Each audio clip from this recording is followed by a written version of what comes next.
Hola, ¿qué tal? Bienvenidos a todos a Anaí de Epifanía. Yo soy terapeuta de regresión a vidas pasadas e intérprete del tarot tradicional. Y oigan, hay un tema que cuando lo comprendemos pone orden a muchas corrientes espirituales, filosóficas y simbólicas, que a veces parecen separadas, pero se encuentran en un punto cardinal y convergen en un mismo lugar: el esoterismo, el ocultismo y el misticismo.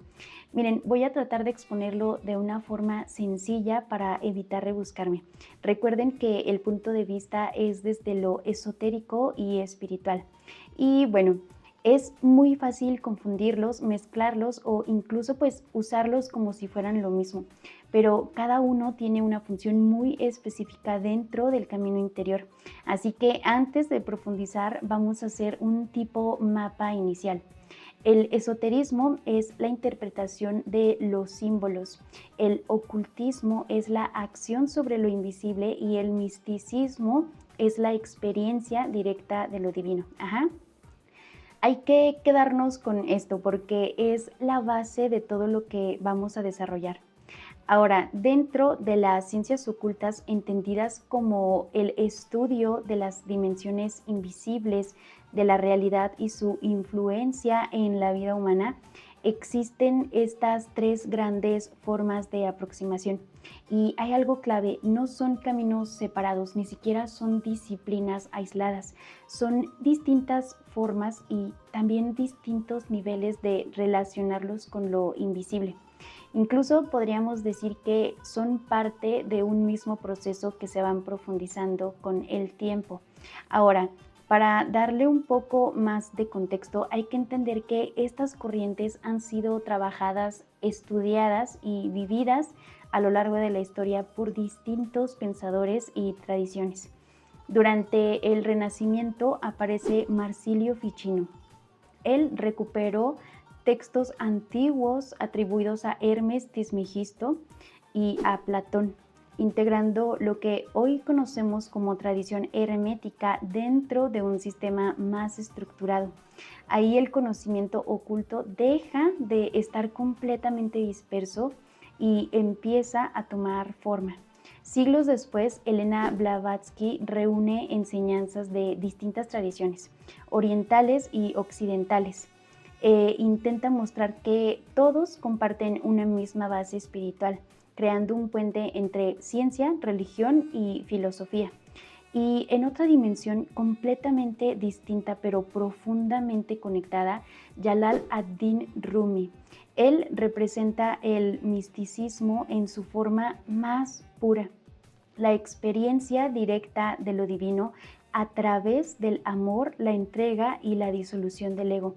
Esto nos muestra algo muy importante. Estamos hablando de un conocimiento que ha acompañado al ser humano a lo largo de distintas épocas y culturas. Bien, ahora vamos a profundizar. El esoterismo es el lenguaje simbólico del universo. Aquí todo comunica, todo refleja, todo tiene un significado más profundo. El esoterista observa la realidad como si fuera un texto que puede leerse. Los sueños, las coincidencias, las repeticiones, las conversaciones, incluso los vínculos, todo puede contener un mensaje. Por eso el mensaje no es literal, es simbólico. Por eso el esoterismo no se trata de creer, sino de interpretar. El esoterismo no actúa, descifra, busca entender qué patrón se está manifestando, qué parte interna se está reflejando, qué proceso está ocurriendo a nivel más profundo. Y aquí aparece algo muy poderoso. Y mira, cuando comienzas a leer la realidad simbólicamente, te das cuenta de que distintas tradiciones filosóficas, culturales, están diciendo lo mismo, solo que con diferente lenguaje. Eso es lo que grandes figuras como Elena Blavatsky intentaron mostrarnos, que el conocimiento es uno, pero que se expresa de distintas formas. El esoterismo entonces es la capacidad de leer ese lenguaje oculto. Ahora, el ocultismo. es una disciplina estructurada, es el conocimiento operativo de las fuerzas invisibles. Parte de un principio fundamental: lo visible es solo la consecuencia de causas invisibles. Y aquí es donde todo cambia, porque ya no se trata únicamente de observar lo que sucede, sino de comprender qué lo está generando y, en cierto nivel, intervenir. El ocultista, por su parte, trabaja con leyes como la correspondencia, la vibración, la polaridad o el ritmo. Entiende que todo está conectado y que hay patrones que se repiten en distintos niveles de realidad. Y aquí el símbolo cobra vida no como una herramienta. Por eso el ritual no es algo superficial, es una forma de tecnología espiritual. Se manifiesta en prácticas como la astrología, la alquimia interna, la magia ceremonial o el trabajo energético. Pero hay algo muy importante: esto no se trata de controlar la realidad de forma caprichosa, sino de alinearse con sus leyes. Por eso el ocultismo exige responsabilidad, porque cuando comprendes que tus pensamientos, emociones y acciones tienen impacto más allá de lo visible, dejas de ser espectador y te conviertes en causa. Muy bien, el misticismo es la experiencia directa de lo divino. Aquí ya no estamos en el plano de la acción ni de la interpretación, sino en el de la vivencia. Ese es el momento en el que no necesitas entender, porque simplemente estás sintiendo una conexión profunda, una paz que no depende de nada externo, una sensación de unidad con todo lo que existe. Puede aparecer en el silencio, en la contemplación, en la naturaleza, en el arte o incluso en momentos muy simples de dulzura. El místico no busca explicación, busca unión.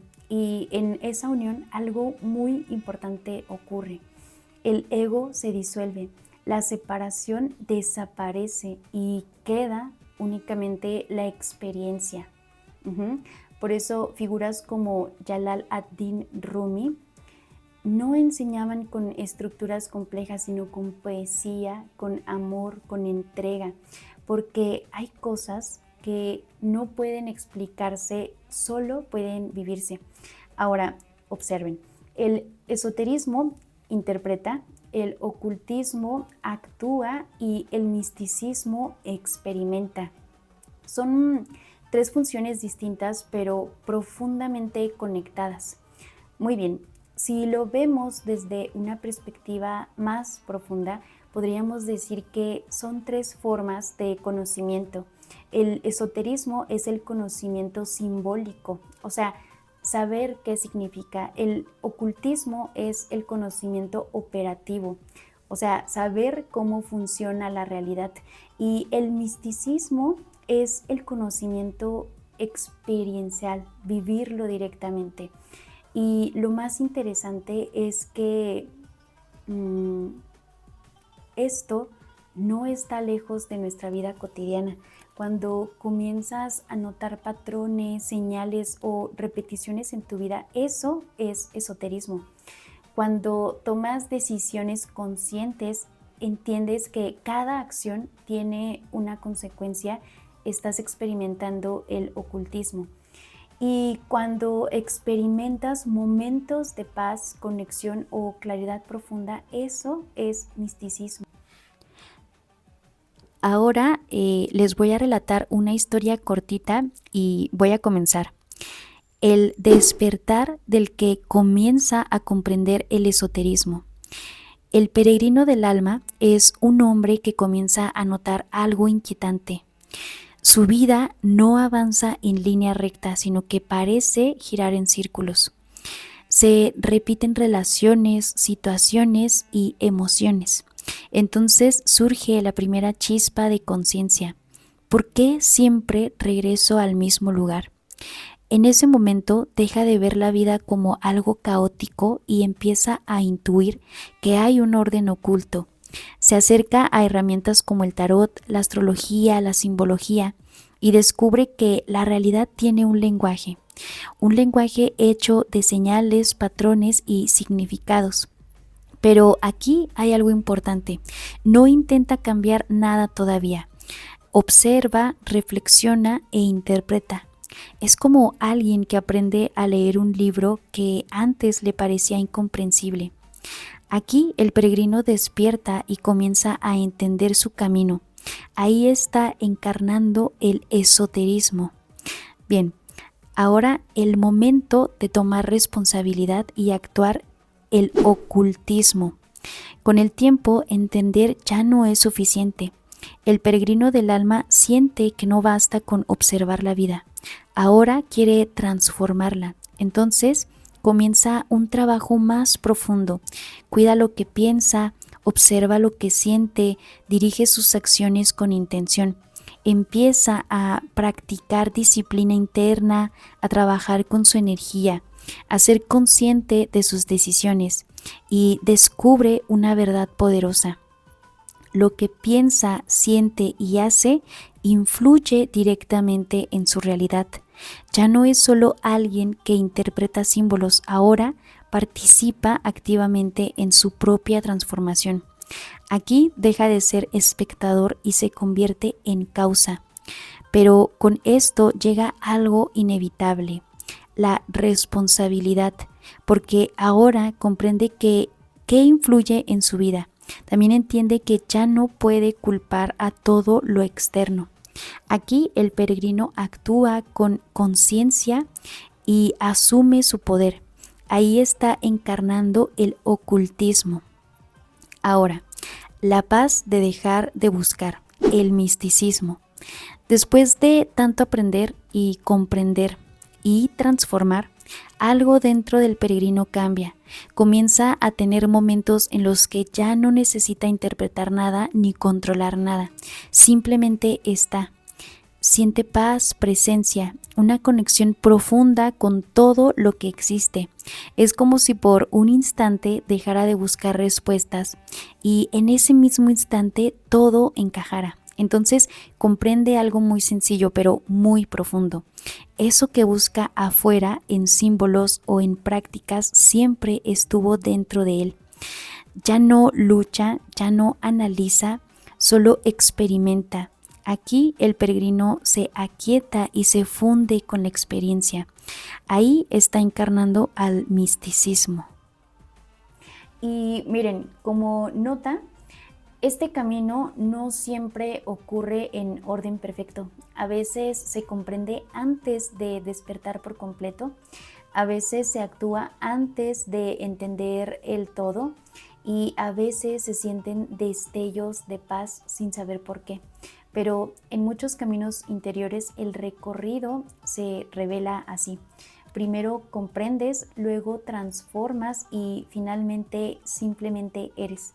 Entonces no son caminos separados, son como etapas de una misma evolución interior. Primero aprendemos a actuar con conciencia, luego a interpretar lo que vivimos y finalmente a experimentarlo en profundidad. Así que no estamos lejos de ellos, en realidad estamos completamente inmersos en él. Mira, lo invisible no es algo ajeno, es lo que sostiene todo lo visible.